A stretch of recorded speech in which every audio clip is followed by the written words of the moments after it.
Hello and welcome to today's video.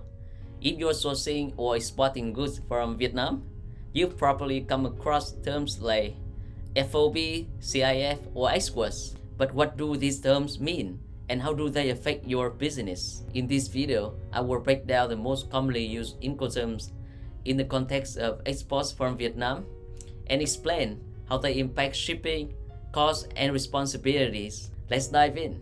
What are Incoterms? Incoterms, short for International Commercial Terms, are standardized trade terms used globally to clarify responsibilities of buyers and sellers during the shipping process. They determine who handles transportation and logistics, who bears the cost and risk at different stages of the shipment. In Vietnam, exporters and buyers often negotiate using Incoterms, so understanding them is crucial. Key Incoterms for Vietnamese exports. Let's focus on the three most commonly used Incoterms: FOB, CIF, and exports. FOB, free on board.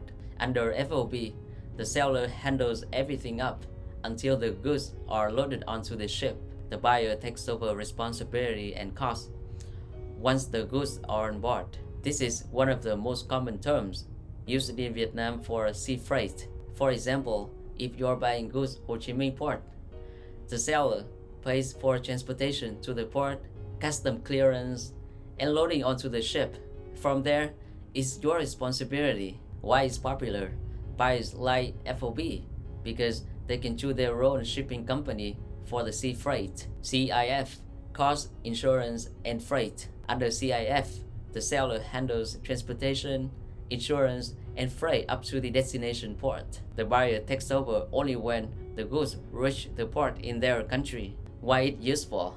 CIF is great for buyers who want a hassle-free process and prefer the seller to manage logistics. However, the shipping costs under CIF are often higher, since sellers may add a margin. Exports. With exports, the seller's responsibility ends when the goods are ready for pickup at the factory or warehouse. The buyer handles own costs and logistics from there. Why is common? Exports offer the most control to the buyer, but requires expertise in handling the entire logistic chain. Choosing the right Incoterm for your needs. So how do you decide which Incoterm is right for you? Here are a few considerations. Control. If you prefer managing the shipping process, go for exports or FOB. Convenience. If you would rather let the seller handle logistics, CIF might be better. Cost. Compare total cost, including any potential seller markups on shipping and insurance. Experience. If you're new to importing, CIF can simplify the process, but FOB gives you more flexibility with freight providers. Common pitfalls and tips. Before we wrap up, let's talk about a few common mistakes and how to avoid them. Assuming everyone understands Incoterms. Always confirm the exact responsibilities with your vendor.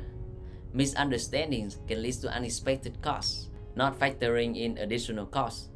For example, under exports, you need to pay for inland transport from the factory to the port. Overlooking insurance. If you choose exports or FOB, ensure you arrange adequate cargo insurance. Ignoring customs procedures. For CIF, even though the seller handles shipping to your port, you still need to manage import customs clearance. Understanding Incoterms is essential when sourcing from Vietnam or any other country. Whether you choose FOB, CIF, or exports, knowing who is responsible for what will save you time, money, and stress. If you found this video helpful, don't forget to like, subscribe, and leave your questions in the comments below. As always, Vietnam B2B is here to guide you through every step of your sourcing journey.